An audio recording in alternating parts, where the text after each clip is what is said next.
Welcome back to my channel, everybody. My name is Spencer, otherwise known as the Habitual Problem, and today we're going to be talking about one of the most amazing logistical and humanitarian feats that has ever been accomplished by the United Kingdom, the United States, and a little bit of Germany. Because they were going against the USSR after World War II, and USSR was trying to make sure that they spread communism as far as they possibly could, and, well, we just can't have that, can we? So, we're going to be talking about the Berlin Airlift. Now, if you're unfamiliar with this, it is one of the most amazing things that I think has happened in any sort of recent history, right?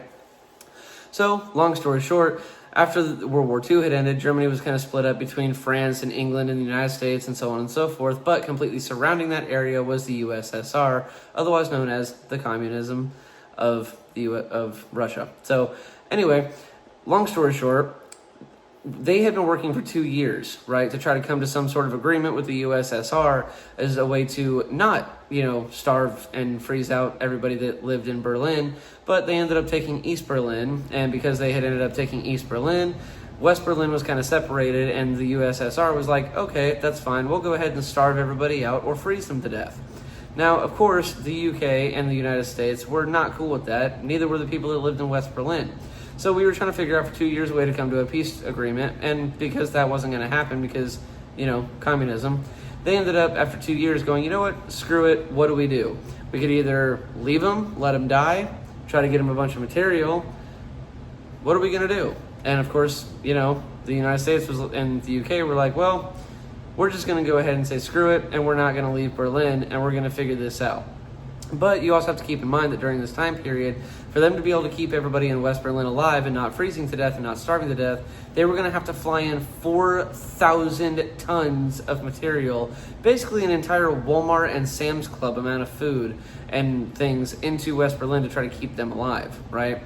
Now, that in and of itself sounds like a nearly impossible thing to do, but especially back then because the plane that they were using at the time was only able to carry 3 tons of material. That's not a lot when you're trying to fly in 4,000 tons of material on a daily basis, right?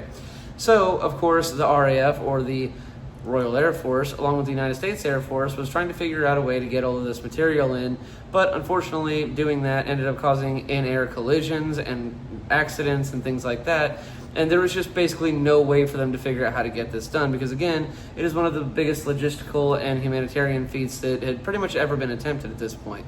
Until they called in somebody from the United States, even though I do forget his name, and he was basically supposed to unfuck the entire situation. So he comes in and he comes up with 3 air corridors that they're going to be using. One that goes that way, this way, and down the center, and that was supposed to be able to fly in 1,500 planes per day. That's a lot of freaking planes. So, long story short, they go in there, they try to unfuck the situation. He ends up getting these 3 corridors set up, and finally they get a little bit of relief because they're starting to figure out how to get that many planes and that much material in there, and they ended up actually even beating their quota. But let's also keep in mind that they're not just flying in food and water and things like that. They're also having to fly in things like oil and coal and all sorts of other stuff, because not only are they starving to death, but they're also freezing to death. Now, most of the people that were living in West Berlin were unable to get more than 1,000 calories a day, which obviously, as I'm sure you know, is not a sustainable thing to do. So they were trying to get all of these materials in there to try to make sure that they keep everybody in West Berlin alive. They managed to find a way to do it. But, of course, here comes the USSR and their communism bullshit saying, hey, well, we're going to try to start this awesome communism utopia over here, and we want you guys to be a part of that, but since you guys are refusing, we're just going to keep trying to kill you.